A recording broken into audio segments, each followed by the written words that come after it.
محرم الحرام بڑی ہی حرمت والا مہینہ ہے، بڑی ہی عظمت والا مہینہ ہے، اور خصوصاً 10 محرم الحرام کے روایتوں میں ہے کہ اسی میں حضرت آدم علیہ السلام جنت سے دنیا میں تشریف لائے، اسی میں حضرت نوح علیہ السلام کی کشتی جودی پہاڑ پر ٹھہری، اسی میں حضرت ابراہیم علیہ السلام کو خلیل اللہ کا لقب ملا، اسی میں حضرت یوسف علیہ السلام کو جیل سے رہائی ملی، اور اسی 10 محرم الحرام کو موسیٰ علیہ السلام اور بنی اسرائیل تمام لشکروں کے ساتھ فرعون کے قید سے بچ گئے، نجات پا گئے، اور فرعون غرق ہوا،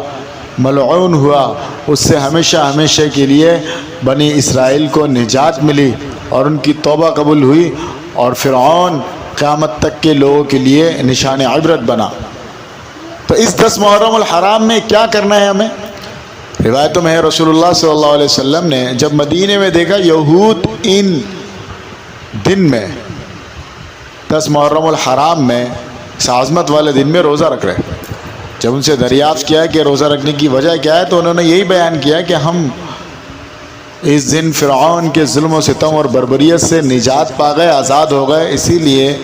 ہم شکرانے کے طور پر روزہ رکھتے ہیں۔ چنانچہ پیارے آقا صلی اللہ علیہ وسلم نے فرمایا تو ہم تو زیادہ مستحق ہے کہ ہم موسیٰ علیہ السلام کو واقعی حقیقی اپنا بھائی مانتے ہیں، یعنی رسول اللہ صلی اللہ علیہ وسلم کے ساتھ نبوت میں وہ شریک ہے،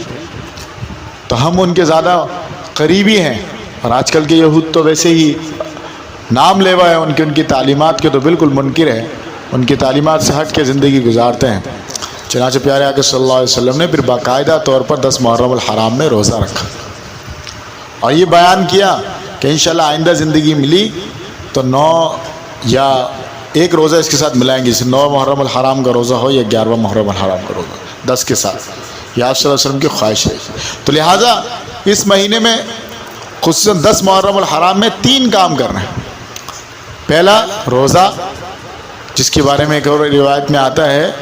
کہ جو شخص 10 محرم الحرام کا روزہ رکھتا ہے اس کے پچھلے سال کے تمام گناہوں کو معاف کر دیا جاتا ہے،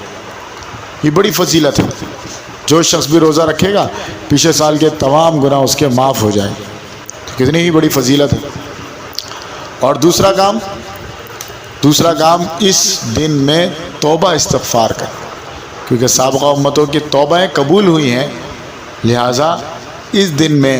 جو شخص توبہ استغفار کرتا ہے تو اس کی بھی توبہ قبول ہوتی ہے، لہٰذا اپنے پچھلے تمام گناہوں کی مغفرت چاہنی چاہیے، چاہے جائے کہ دیگر خرافات اور دیگر چیزوں میں لگنے سے بہتر ہے جو چیزیں ہمیں قرآن و سنت سے ملتی ہیں ہمیں اسی کے مطابق زندگی گزارنا۔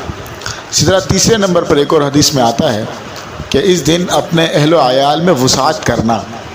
جو شخص بھی 10 محرم الحرام کو اپنے اہل و عیال، اپنے بیوی بچوں میں، اپنے گھر والوں کے رزق میں، کھلانے پلانے میں وسعت کرتا ہے، دسترخوان وسیع کر دیتا ہے، اچھے کھانے پکاتا ہے، ان کو اچھا کھلاتا ہے، کشادگی کرتا ہے،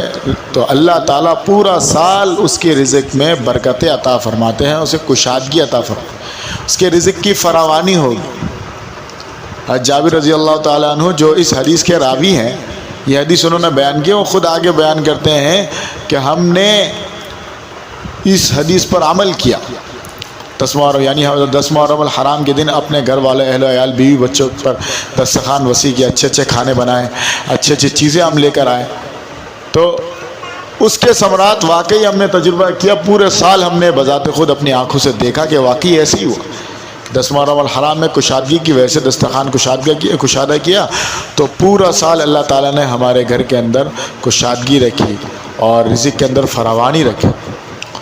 تو یہ بہت ہی بڑی فضیلت ہے۔ اس پر علماء کرام نے ایک بات یہ بھی بیان کی ہے کہ ایک تو روزہ رکھنے کا حکم ہے، پھر دسترخوان وسیع کرنے کا حکم ہے، تو اب کیا کیا جائے؟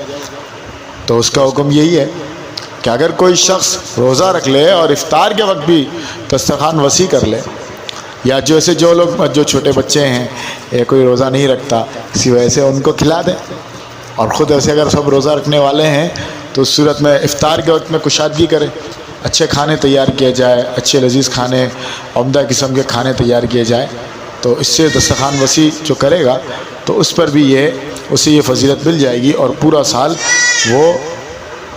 اس کی فضیلت سے مالا مال رہے. تو یہ بڑی فضیلت ہے. اور آج ہم دیگر خرافات پہ پڑ جاتے ہیں. اصل سنت سے جو ہمیں تعلیمات ملتی ہے وہ یہ ملتی ہے کہ ہمیں یہ 3 کام کرنے ہیں. پہلے نمبر پر محرم الحرام کا روزہ رکھنا ہے. دوسرے نمبر پر توبہ استغفار کرنا ہے. اسی طرح ساتھ ساتھ ہم نے اپنے گھر والوں پر کشادگی کرنا ہے. اس کے ثمرات ہمیں دنیا میں بھی اس کے فوائد ملیں گے, آخرت میں بھی ملیں گے. یہ قرآن و سنت کی روشنی میں 10 محرم الحرام میں کرنے کے کام. اس کے علاوہ جو دیگر کام ہیں, دیگر چیزیں جو آج کل آپ دیکھتے ہیں, تو اس کا سنت سے, قرآن و سنت سے کوئی تعلق نہیں. اللہ تعالیٰ ہم سب کو عمل کی توفیق عطا فرمائے.